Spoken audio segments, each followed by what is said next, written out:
Hey guys, welcome back to the channel. Today I want to discuss a little bit about the untold truth of Roblox developers and kind of the negative expectations people have when, they first come into developing and stuff like that.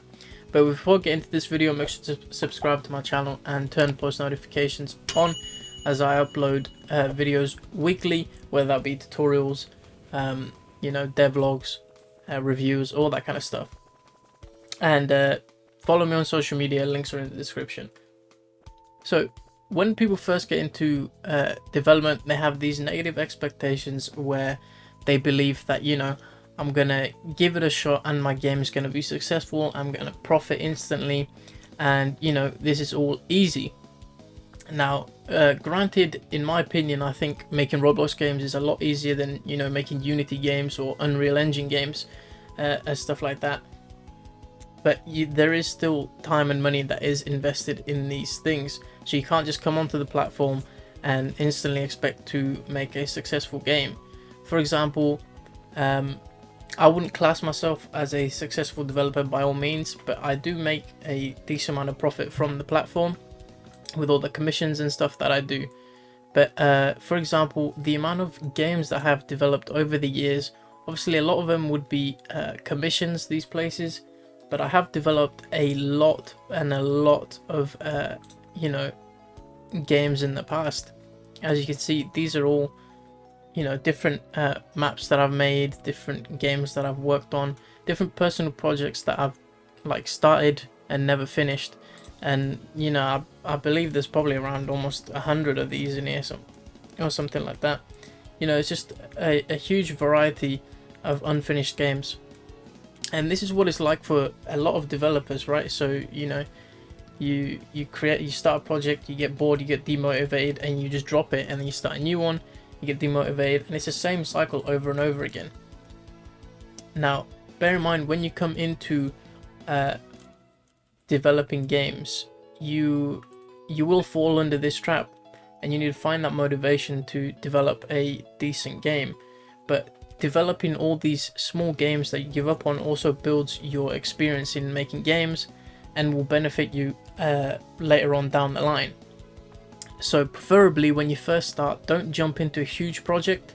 Start with smaller projects, maybe a simulator, stuff like that, and then develop onto your dream projects, let's say, because then you're more experienced and your game is going to turn out a lot better and have a higher chance of success.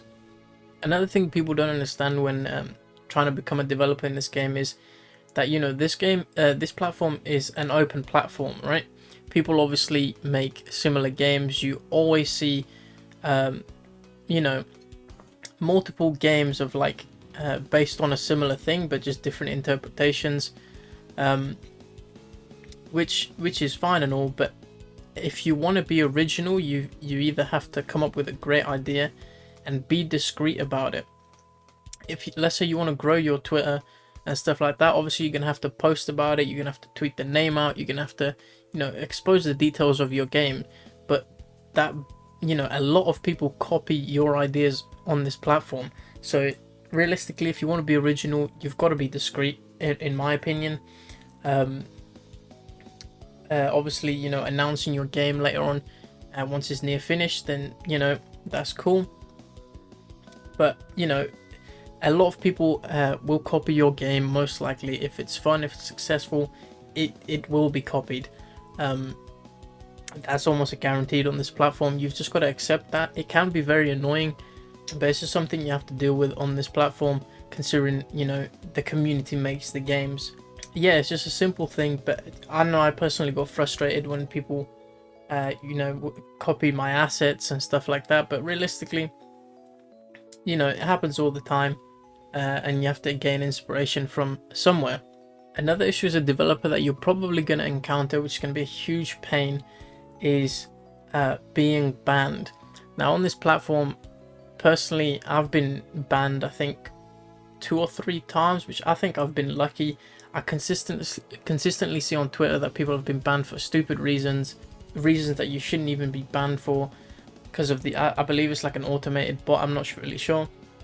But you will get banned, and your accounts will most likely prevent you from going into studio, all that kind of stuff. I'd recommend creating alt accounts. It's to do with sometimes I'd get banned with like stupid names and stuff like that of assets that I import, which I don't really think about too much. So I just name an asset a random thing, which for some reason the automated moderating bot or whatever that Roblox has will ban me for just a stupid name that I didn't think about. So now you have a pointless like 3 or 5 day ban or whatever for no reason, which you can't develop on your game. So you've got to be careful with bans, and preferably have an alt account. Now another thing is people copying your game, stealing your assets, all that kind of stuff. This is gonna it happens, unfortunately it happens quite a lot. Obviously when you search for developers to join your group on the dev forum, for example, if you should do your research into that specific person, because they will possibly, you know, come into your game, just copy your game, pretend they're working with you and stuff like that, which has happened to me before. They'd script a few things or something to pretend, you know, they're part of or they're helping out, and you know, they seem reliable at the start, and then later on, you know, they'd copy your whole game. You never know, and you know, they're gone with all your assets, all your hard work. So you've got to be careful who you put in your team create and stuff like that, because people can be crafty on this platform. Now I know I've mentioned a lot of disadvantages to being a developer on this platform, but there is a decent amount of advantages. You know, you can essentially create a game without any funding on this platform if you're smart about it. So realistically, you can take on commissions for Robux and stuff like that, and the way advertisements work is obviously you pay Robux to advertise your game. So you can kind of do this thing where you do commissions, get paid a bunch of Robux, and then pay off you know, the people that work for you, and pay for advertisements all through those commissions. So no money directly out of your pocket is going into your games. You literally just pay through Robux, which essentially is money if you DevX it, but it's not going out of your personal pocket, if you know what I mean. So you can create a game from scratch, whereas from if you create a game in Unity or Unreal, making your game successful is a lot harder than utilizing this great platform for it. Another expectation people have of this platform is, I think the moment you hit the front page, you're set and the rest is a snowball, which can be the case. You know, obviously, if your game is on the front page, you know, your concurrent players will increase a decent amount as it's, you know, viewed to more people. However, if your game is a buggy mess, you know, it's not that fun to play. You know, the game will die out. Just because it hit front page doesn't mean it's going to be guaranteed successful for a long time. You've got to consistently update your games, which is obvious, but you know, you also got to bear in mind that the average player on the Roblox platform is fairly younger. So kind of these cute stylized art styles would appeal more, or like these simulated games, these small mini games which are fun for children would you know, have higher concurrent players based on the target audience of Roblox itself being primarily a younger audience. So you've got to bear in mind your audience on this platform.